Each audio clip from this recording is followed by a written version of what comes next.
Yes welcome students. और नए video के साथ आपके सामने।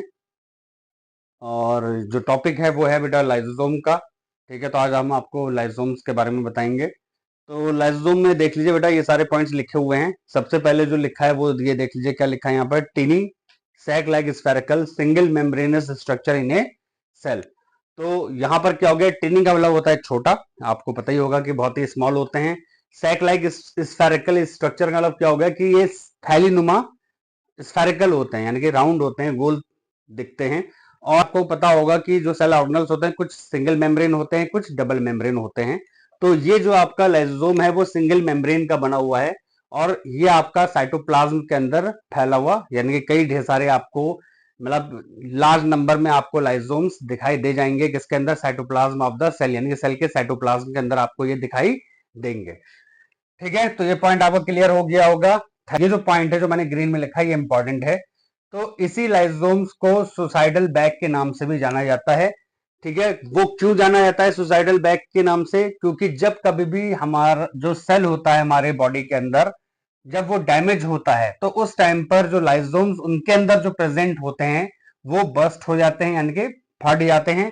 और उनके अंदर जो हाइड्रोलिटिक एंजाइम्स होते हैं वो निकल करके आसपास के सेल को और उस सेल को भी क्या करते हैं, ईट अप कर जाते हैं, यानी कि खा जाते हैं। ठीक है, तो इसलिए इनको सुसाइडल बैग के नाम से भी जाना जाता है। यानी सुसाइड का मतलब आप जानते हो, यानी कि एक तरह से अपने प्राण खुद ले लेना, आत्महत्या कर लेना, इस तरीके से।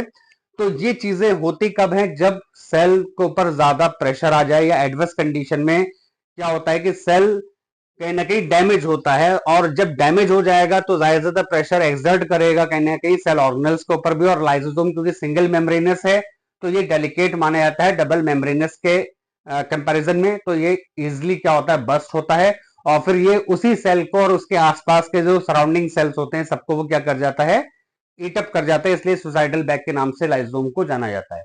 ठीक है, ये पॉइंट आपके लिए बहुत इंपॉर्टेंट है जो मैंने ग्रीन में लिखा है। अब इसकी डिस्कवरी जो थी वो 1955 में क्रिश्चियन डी ड्यूव ने करी थी।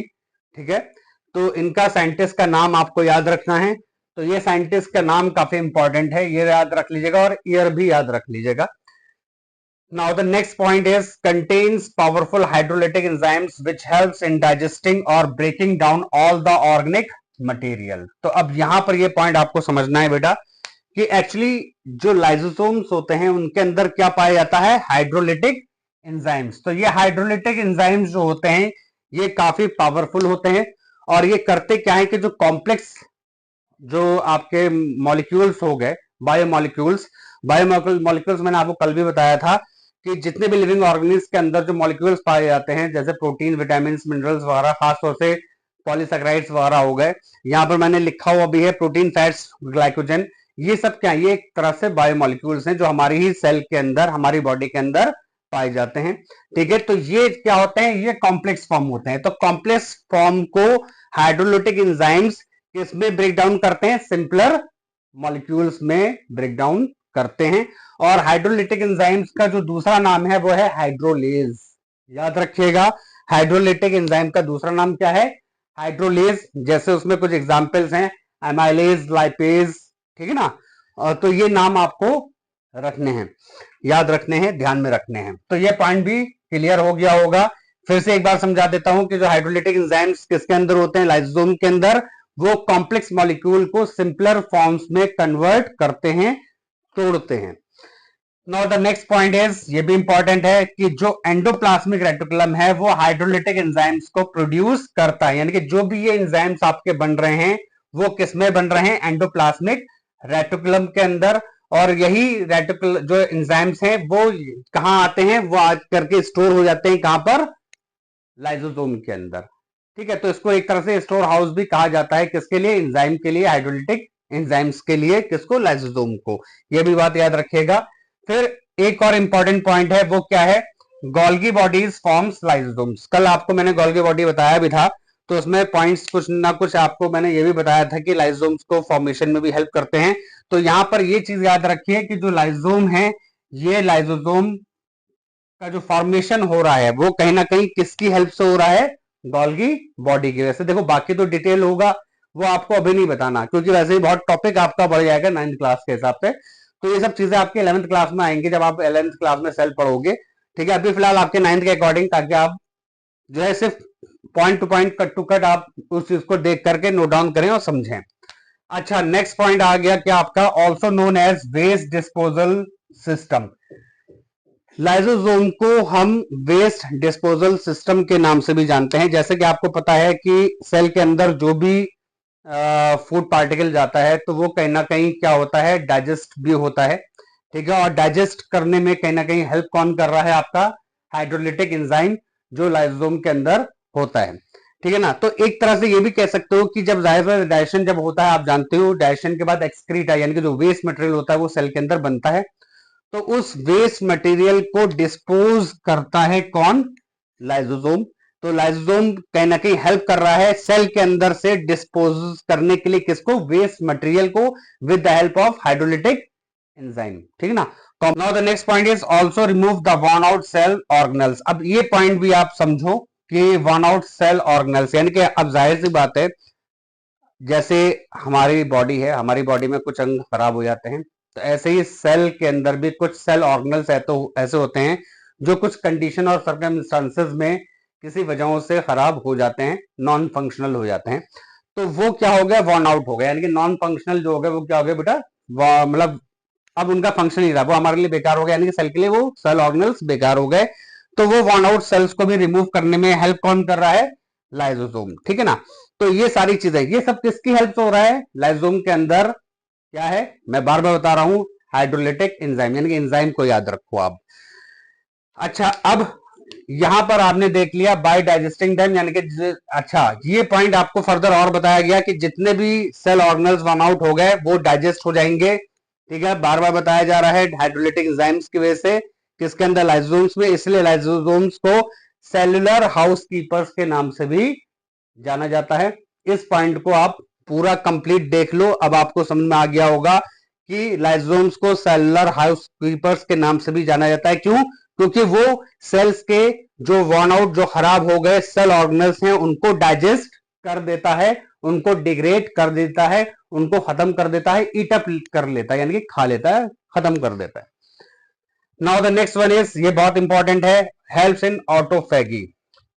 अब ऑटोफैगी के आगे मैंने स्टारवेशन लिखा हुआ है, तो पहले स्टारवेशन से स्टार्ट करता हूं। स्टारवेशन का मतलब हुआ क्या बेटा, देखो जब खाने की कमी हो जाती है, ठीक है, जैसे सपोज कर लो कि सेल को अब कोई भी नरिशमेंट नहीं मिल पा रहा, न्यूट्रिशन नहीं मिल पा रहा, तो ऐसे में क्या होगा कि जब ज्यादा कमी हो जाएगी तो जो उसी सेल के अंदर जो मतलब क्या है, जो फूड पार्टिकल्स हैं, जो फूड अभी स्टोर है सेल के अंदर, जो कंजर्व्ड है, उसको डाइजेस्ट कौन करेगा, lysosome, with the help of hydrolytic enzyme. और ये जो है फिर कहीं ना कहीं उस सेल को एनर्जी प्रोवाइड करेगा फॉर सर्वाइवल, यानी कि अपने जीवित रहने के लिए।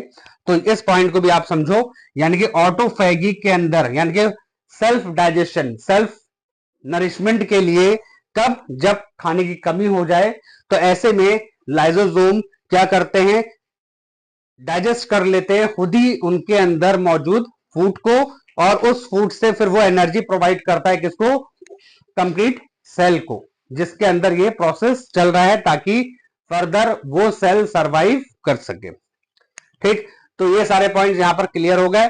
अब जरा बॉक्स में देख लीजिए, बॉक्स में क्या लिखा है, lysosome serves as intracellular digestive system, hence called the digestive bags. ये पॉइंट भी अभी आपको बताने जा रहा हूं। यहाँ पर डाइजेस्टिव बैग्स के बारे में भी देख लिया, कई पॉइंट्स आपको काफी इंपॉर्टेंट लिख दिए मैंने यहाँ पर। तो लाइसोसोम्स को हम डाइजेस्टिव बैग्स के नाम से भी जानते हैं। क्यों, क्योंकि सेल के अंदर जो भी डाइजेशन हो रहा है वो इंट्रा सेलुलर डाइजेशन हो रहा है। ठीक है, तो इसलिए हम इसको इंट्रासेलुलर डाइजेस्टिव सिस्टम के नाम से भी जानते हैं, और डाइजेस्टिव बैग्स के नाम से भी जानते हैं। ठीक है, ये आपका हो गया पहला पॉइंट। दूसरा पॉइंट आपका जो आता है वो क्या आता है, destroy bacteria virus in the cell.